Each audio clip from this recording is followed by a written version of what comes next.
हम भी दरिया हैं, हमें अपना हुनर मालूम है। जिस तरफ भी चल पड़ेंगे रास्ता हो जाएगा।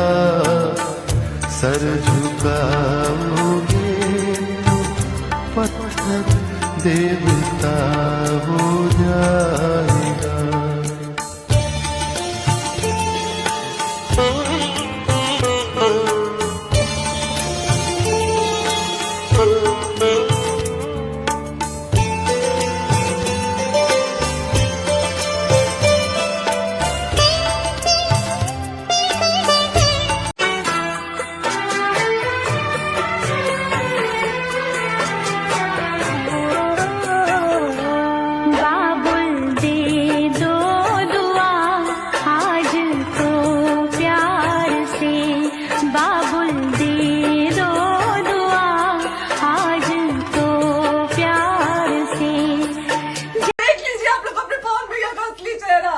देख लीजिए, बहुत सारी चीजें हम आज भी छुपा के रखे, हम नहीं लाते वीडियो में क्योंकि मेरा पति है वो। लेकिन नहीं, आप नहीं, वो पति आज हमको थाने में भेज रहे हैं, पुलिस भेज रहे हैं उनके घर में आने के लिए। एक बार नहीं, 10-10 बार भेजे।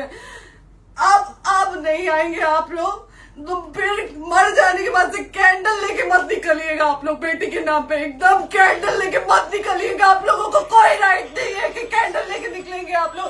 किसी बेटी को कुछ होता है तो, किसी बेटी को कुछ होता है तो कोई राइट नहीं है कि अगर जीते जी सही गलत का फैसला आप लोग नहीं कर पाते हैं तो कोई राइट नहीं है कि मर जाने के बाद आप लोग कैंडल लेके निकलेंगे।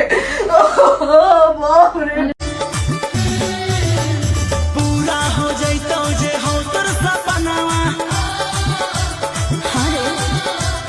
आरती उतारे में दिहा ध्यानवा।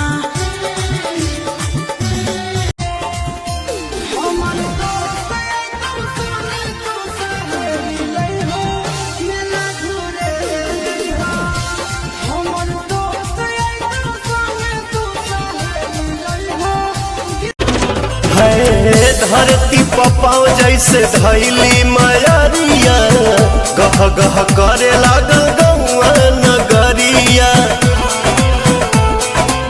64 जोगिन अगर गईली हर साल।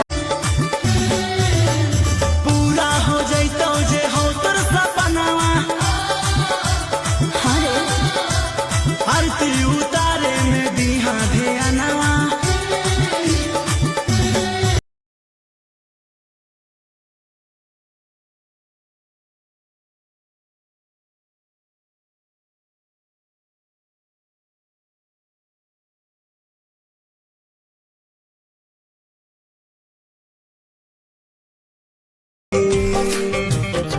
अइल हासावत जैब सभका किरवाई के,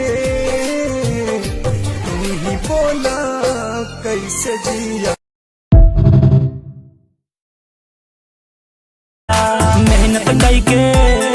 मेहनत करके पिक्चर वाला रोल बना देबै।